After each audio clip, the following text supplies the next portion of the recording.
অনুমানের রান্নার পক্ষ থেকে আপনাদের সবাইকে শুভেচ্ছা ও সুস্বাগতম। আজ আমি আপনাদেরকে এমন মজার একটি রেসিপি শেয়ার করব যা দেখলেই মুখে জিভে পানি চলে আসে। হ্যাঁ, ঠিকই ধরেছেন, আজ আমি আমসত্ত্ব তৈরি করে আপনাদের সাথে শেয়ার করব। কিন্তু এই আমসত্ত্বটা কাঁচা আমের আমসত্ত্ব। অনুমানের রান্নাতে আজ আমি আপনাদের জন্যই নিয়ে আসলাম কাঁচা আমের আমসত্ত্ব। আমি কিভাবে কাঁচা আমের আমসত্ত্ব তৈরি করি তাই আজ আপনাদের সাথে শেয়ার করব। কাঁচা আমের আমসত্ত্ব তৈরি করার জন্য আমি কতগুলো কাঁচা আম নিয়েছি। কাঁচা আমগুলোকে ভালোভাবে ধুয়ে তারপর ফুটন্ত গরম পানিতে আমগুলোকে খুব ভালো করে নরম করে সেদ্ধ করে নেব। আমগুলো এমনভাবে সেদ্ধ করব যেন আমের ছোলাটা ফেলে দিলেই, হাত দিয়ে চাপ দিলেই আমের আটিটা বেরিয়ে আসে এবং আমের নরম অংশটা খুব তাড়াতাড়ি বের করে নেওয়া যায়।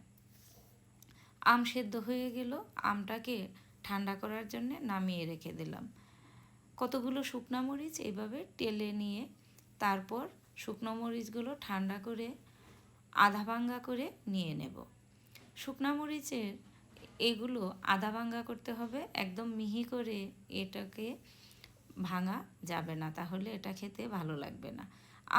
এদিকে আমগুলো ঠান্ডা হয়ে গেল, তারপর আমি আমগুলোকে ছিলে ছোলাটা ফেলে দিয়ে, আটিটাও ফেলে দিয়ে একটা চালনিতে ভালো করে আমগুলোকে চেলে নেব। চেলে আমের রসটা নিয়ে নেব আর আঁশ এবং আমের আটিগুলো ফেলে দেব। হয়ে গেল আমার আমসত্ত্ব তৈরি করার জন্যে আমটা তৈরি করে নেয়া। এই রসটা এবার আমি চুলাতে জাল দেব। প্যানে আমি সম্পূর্ণ আমের রসটুকু নিয়ে নেব। এই পর্যায়ে চুলার আঁচটা মাঝারির চেয়ে একটু কমই নিয়ে পুরো আমসত্ত্বটা তৈরি করব। সামান্য পরিমাণ চিনি দিয়ে দিলাম এবং অল্প একটু লবণ ও ভিনেগার দিয়ে দিলাম। আপনারা কেউ যদি চিনি দিতে পছন্দ না করেন তাহলে চিনিটা দিবেন না। ভিনেগারটা দিলে আমসত্ত্বটা বেশি দিন থাকে, ভালো থাকে। তাই আমি অল্প একটু ভিনেগার দিয়ে দিলাম আর চিনি দিলাম, সামান্য একটু লবণ দিলাম। দিয়ে এই আমের অংশটুকুকে অনবরত নাড়তে থাকব। কারণ আমটা যদি আমি অনবরত নাড়তে না থাকি তাহলে নিচ দিয়ে পুড়ে যাওয়ার সম্ভাবনা থাকে। একবার যদি নিচ দিয়ে পুড়ে যায় তাহলে আমসত্ত্বের মাঝে ধোয়া ধোয়া একটা পোড়া গন্ধ চলে আসবে, তখন আমসত্ত্বটা খেতে একটুকু ভালো লাগবে না।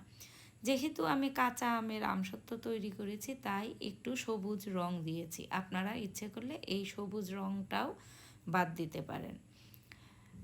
যে থালে আমি আমসত্ত্বটা নামিয়ে নেব সেই থালে আগে একটু তেল ব্রাশ করে নিয়ে নিলাম।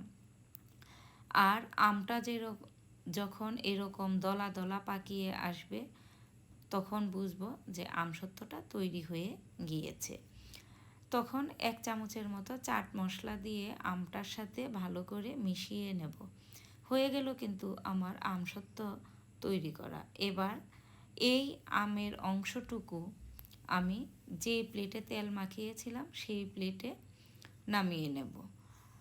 আমের অংশটুকু প্লেটে নামিয়ে নিয়ে তারপর একটা চামিচ দিয়ে আমি পুরো থালটাতে আমটাকে ছড়িয়ে দেব, সুন্দরভাবে সমান করে এভাবে ছড়িয়ে দেব পুরো থালটাতে।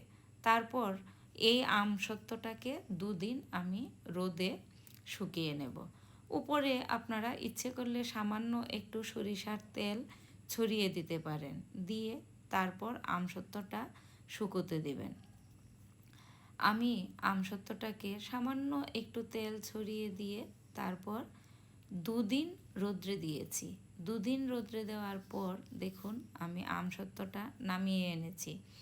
আপনারা ইচ্ছে করলে পুরো আমসত্ত্বটা ভাঁজ করে রেখে দিতে পারেন, আবার এইভাবে কেটে কেটেও রাখতে পারেন। আমি আমার ইচ্ছে মতো কেটে ভাঁজ করে আমসত্ত্বটাকে রেখে দিয়েছি।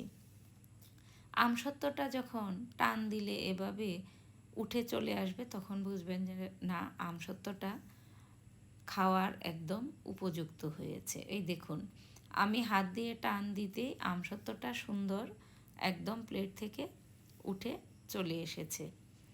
এই আমসত্ত্বটা 6 মাস রেখে খেতে পারবেন। সবাই ভালো থাকুন, সুস্থ